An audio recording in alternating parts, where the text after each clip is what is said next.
E Márcio, conta pra gente alguma história assim curiosa de bastidor que aconteceu em uma transmissão nesses tantos anos aí de rádio. Olha, tem muitas histórias, a gente tem muita coisa que pode contar. Se você reunir dois, três colegas que trabalham em rádio, e especialmente em rádio esportivo, sempre dá muita coisa engraçada, né? E às vezes trágica também. Eu me lembro de duas coisas que aconteceram comigo.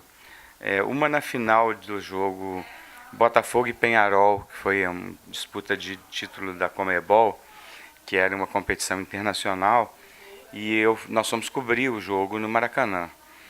E o Botafogo estava ganhando de 1-0 até os 40 minutos do segundo tempo. E parece que quase todas as emissoras tinham escalado repórteres botafoguenses para trabalhar. Então no final estava todo mundo se abraçando já, os repórteres, né, no campo e tudo. E de repente o Penharol fez um gol e levou o jogo para a prorrogação e para os pênaltis. Naquela época, quem estava transmitindo o jogo pela TV era Bandeirantes. E eu confesso que eu esqueci completamente que tinha transmissão de televisão, tamanha tensão que estava. E o jogo do Botafogo foi para os pênaltis. E na hora da cobrança dos pênaltis eu fiquei tão nervoso que eu me ajoelhei e fiquei de costas para o gol, onde estava sendo cobrados os pênaltis. De acordo com o que a torcida gritava, eu descrevia o que eu não estava vendo, né?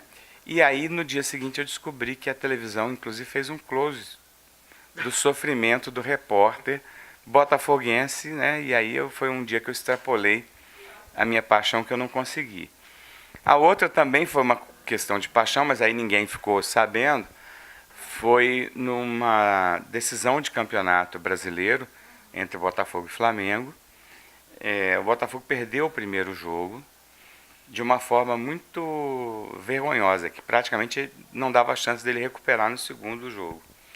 E eu fui tentar entrar no vestiário do Botafogo, mas na época eram os fios muito longos e era muito repórter, e meu fio ficou enrolado e eu não conseguia entrar no vestiário do Botafogo. Naquela época não tinha sala de imprensa. E aí eu fiquei na escada, entre a escada e a entrada do vestiário. E nessa confusão da entrada com a escada, eu tive que chamar os jogadores do Botafogo. E aí o goleiro, na época era Ricardo Cruz, foi lá me dar entrevista. E aí eu fiz a entrevista com ele me falou que ainda tinha esperança, não sei o quê. E é claro que num jogo em que o Botafogo tinha perdido 3-0, o vestiário do Flamengo tinha muito mais interesse para a audiência do que o vestiário do Botafogo, além das condições técnicas que estavam me impedindo de entrar. E aí eu falei, olha, eu vou encerrar minha participação aqui do vestiário do Botafogo, que eu estou com dificuldade para entrar lá, e vamos deixar o vestiário da festa, o vestiário da alegria, com o repórter Fernando Luiz, que está cobrindo o vestiário do Mengão. E aí eu desliguei o microfone e comecei a chorar.